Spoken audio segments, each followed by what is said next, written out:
I mean, it's all connected to Chris Paul. And the ball movement, while I agree, like, if you just looked at the passes, they're probably more on point. They're concise. Like, each possession, they're more mechanical than I've ever seen Golden State Warriors basketball. And that can be a good thing. But one thing that I noticed just watching the game last night and kind of taking note of, last year the Golden State Warriors were second in pace, like the amount of possessions that they get per game. And that's kind of been a hallmark of them. They play up and down. Outside of a couple seasons, they've had some outliers. But generally, they're in the top half as far as moving the rock, getting up and down, playing the game quickly, and turnovers are a result of that. But you can live with it, with how much right. controlled chaos that they bring. They're 19th this year. Like, they do not or have not shown themselves to want to play an up and down game, specifically when Chris Paul's on the floor. So while, yes, I agree that the passing has been more crisp, Chris Paul, especially down the stretch of games, you want the ball in his hands because he's generally, outside, I guess, Minnesota, he's not going to turn it over and make a poor choice with the rock. You also kind of swing in the opposite direction of what we've come to know as Golden State Warriors basketball. And maybe that's just the new identity of this team. That's the new iteration of the Warriors. But to me, Steiny, that is something that it's foreign for me to watch, especially with a guy like Steph Curry out there and then seeing what his assist numbers have been this year. Chris Paul, to me, has been... He's been pretty good. He hasn't made enough shots. But the one thing about Chris Paul that I feel like is he does still feel a touch out of place. And he does impact the Warriors' mojo in a way. Now, he can help by changing the pace and by playing the way he plays, by getting them organized and by making sure they're not turning the ball over. But there is another side where the control and the regimen doesn't really play into what the Warriors do well. In other words, if they're the Warriors are not as good in the half court as they are in the open court. So if they're playing in the half court, even though they're controlled and maybe getting shots, I'm not sure that's their best style. So to me, they've got to figure out when are the perfect times to slow it up and, bear down and get a half-court possession. But I really do think you got to try to play not that way for as long as you can, kind of before you have to. Because, look, I'm looking at the Warriors right now, and I don't see Klay Thompson as a great half-court player. I don't see Andrew Wiggins as a great half-court player. And I really don't see Jonathon Kuminga right now as a great half-court player. So Chris Paul's strength is to play that way. I'm not sure all the teammates of Chris Paul want to play that way, but I will give Chris Paul this, that he's likely to get them to play the best half-court version of themselves of many other players. Yeah, and that's why I think that Chris Paul, like, if you just look up and down, everyone plays better with him on the floor. I mean, he gets guys open. Defensively, they don't lose much. I mean, he's a fine defender at age 38, and he can hold his own. But to me, if they're a team that right now is struggling to get looks inside, and they're not getting too many easy baskets, whether it's in transition or in the half court especially, well then, I do kind of want to see every once in a while the Warriors push the pace. And look, last night's a difficult team to run against. Like, Houston wants to play an up-tempo style of basketball. They want to create turnovers, and they want you to essentially beat themselves. Chris Paul doesn't allow the Warriors to beat themselves against teams like that. Right. But against a team like Minnesota, OKC, teams that are going to kind of constrict you if you get into the half court with the way that the Warriors are currently with the roster, then like being 29th in fast break points is not going to help you. And that is something that, to your point, I think will ideally swing back in the opposite direction. But to me, Chris Paul and the style of play of the Warriors right now is a response to what, unfortunately, the second unit was last year, which was erratic, inconsistent, and it wasn't just because of Jordan Poole. It was because of some of the younger players, Kuminga, Moody, guys that were still gathering themselves. And now the Warriors have swung, it seems, completely in the opposite direction of, we want to make sure at all costs that every possession is valued and that it's kind of robotic. And Chris Paul brings that in a positive fashion, but you're giving up, I think, something that they have exploited in past years, which is, you play in the half court, but you can also play an up and down game if you need to, and that's where we see those flurry of threes come in. That's where we're seeing the long rebounds and leak outs, and there hasn't been a lot of that this season for the Warriors. Somebody can disagree with me out there, but I feel like if you look at the last 10 years of the Golden State Warriors, let me just throw this out at you. Do they get their best three-point looks in the open court or in the half court? And I'd say it depends who's on the floor. Because for example, let's say before this year. Before the transition. Exactly. That's exactly, I think. I agree with you wholeheartedly. And a free-flowing style of game. Right. And the one thing that Chris Paul doesn't do is when they get a rebound, he really doesn't push it. He can try. He tries to shrink the game. Exactly. Exactly. So, that's something that they got to figure out, one way or the other. Let's go to Steel Toe in San Mateo. He's going to bring up a player. Hey, Steel Toe, how you doing, man? Thank you, Steiny. Thank you, Evans. Yeah. Yes, the reason why I'm noticing they're not getting good inside scoring or scoring on the fast break. It's really Jonathon Kuminga. He's supposed to be the rebounder to initiate the fast break, that may help rebound and throw it out there for Moses Moody to go get a fast break dunk. But he's not doing that, and he's not scoring in the paint on the half court set with Chris Paul. If you can't score in the paint with all that athleticism with Chris Paul, you're not the guy.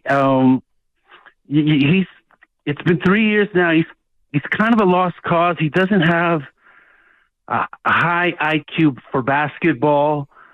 I think we kind of should have cut him.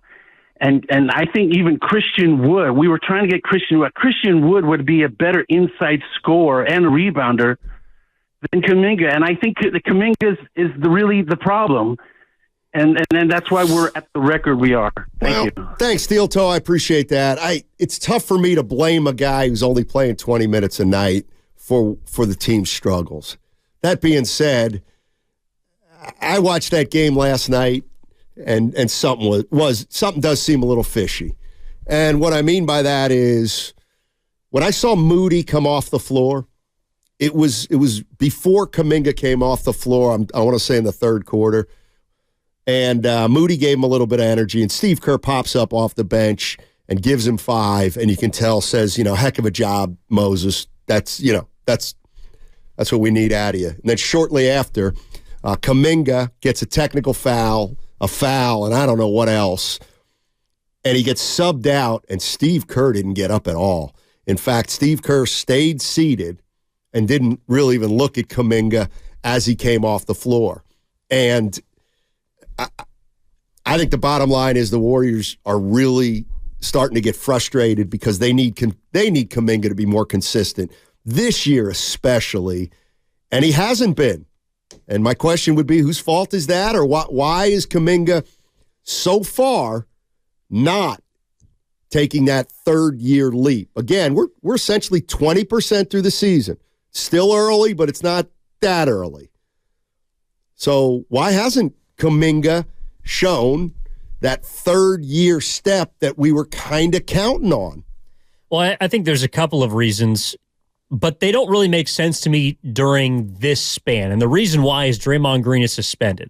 Like last year when Draymond was out, or when there was, because Steve Kerr has described Jonathon Kuminga as more of a 4. So when those 4s are out, and there were honestly 2, I know GP2 is a smaller player, but he kind of plays more of a forward position for them. So both of those guys are out, and Jonathon Kuminga can only get on the floor for 18 minutes. And I thought he was pretty good in the first half. But in the second half, because of those mistakes that really piled up to me, I think it was in the fourth quarter, There's about 8 minutes left, and Kuminga, I think one thing he also did, which the broadcast pointed out, he took a quick three. Yep. So he takes a quick three, comes back down, commits a personal foul near midcourt. Doesn't like the foul. Honestly, I thought it was a cheap foul. Yeah, it was. But he gets called for it. Well, it was a cheap tee then, but. Exactly. Yeah. Because then he claps in the ref's face because he's frustrated, gets teed up, and then on the next inbound, commits a foul before the ball is inbounded, which is a free throw.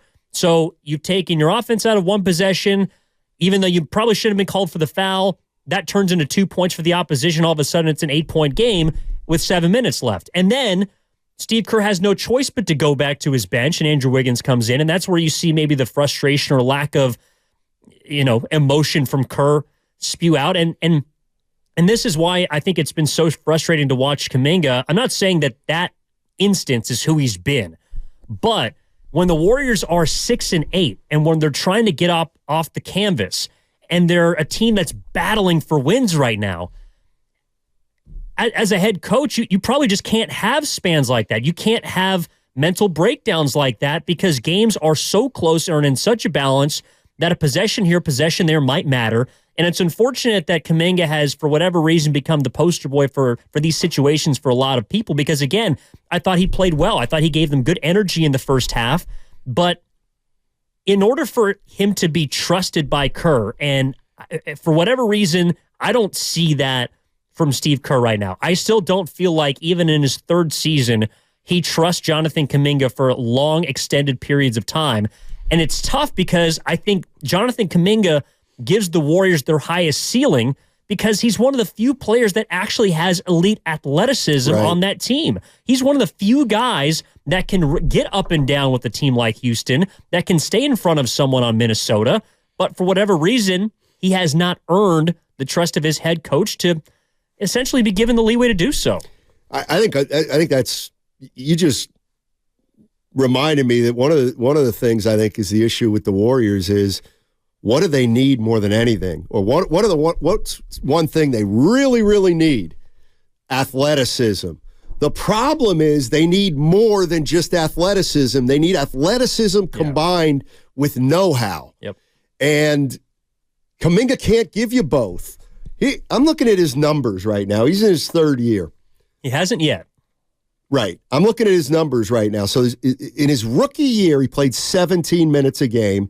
Last year, he played 21 minutes a game, and this year he's playing 20 minutes a game. So the bottom line is he hasn't really emerged yet. He's only playing 4 minutes more a game than he did his rookie year. Okay. So now let's look at the numbers. Well, he's shooting 43%. The last 2 years, he shot 52 and 53. He's shooting 18% from the three-point line. He shot 33 and 37 the last 2 years. He's not rebounding any better than he has. He's not passing any better than he has. He doesn't block shots. So this is really hard to ask, but has Kuminga gotten better? I mean, I hate to pile on the people who say the Warriors don't develop, but I'm not sure I've seen a ton of growth out of Kuminga, especially because 2 years ago this was a championship team. I get it. Maybe remember that year, everybody, a lot of people wanted to play more, but it's a championship team. So the standards are higher.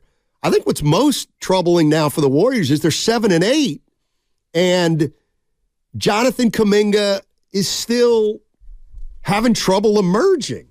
I can see why he couldn't have emerged on a team that won the title when he was 19, but now we're a 500 team, and he's 21, and I'm not sure where his career's going. I'm not saying he's in trouble. He's going to be in the league for a long time, but he has not yet translated his talent into consistent effectiveness.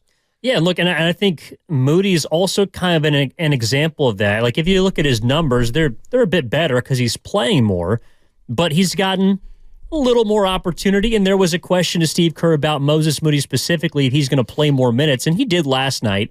But for whatever reason with Kuminga, and I don't think that's unfair to say he hasn't gotten better, but to me, I think it's because of the residue of the first two seasons, which is, okay, so last year, He knows he's starting sometimes if guys are out. But the moment that a big boy's back or that a veteran returns to the lineup, well, you're relegated to 8 minutes and you got to play for 4 more, or you got to earn the next 10 minutes that you get. And if Jonathon Kuminga is playing with a mentality that's almost like especially during this losing streak, and I understand losing turns everything on its head and winning cures all, but Kuminga just looks like he's almost playing kind of shackled. Like last year he did it too, where he makes a mistake and it's almost like, you're playing for your parent, you're playing in front of your parent, and you make a mistake and your dad's really hard on you, or your mom's really hard on you, and you immediately look to the stands for some sort of affirmation or, to see basically what their face is saying. And I feel like there's a lot of that with Kuminga. If he makes a mistake and he knows that either Kerr might give him the hook or that he's got to do something to make up for his mistake on the opposite end of the court, and that just compounds and it rolls. And I think it's a product of being young. I think it's a product of having been shackled the first couple of years, and a product of knowing that guys in front of him are going to get trusted more than he is. And so right now he's stuck in this weird space to where everyone, I think, understands that Jonathon Kuminga can help the Golden State Warriors if he is playing well. He can help them win games. But when he's not, there seems to be some tug and pull about how much he hurts them and how much he affects losing games. And for him, I think that's just unfair for a third-year guy who didn't play in college and hasn't, like, Brandon Podziemski has played more organized basketball between college and then now than Jonathon Kuminga has. Mm-hmm. And Kerr trusts him more, or at least it appears like he's starting to trust him more. And that probably also irks JK because he's been here for longer and still feels like he hasn't gotten ample opportunity.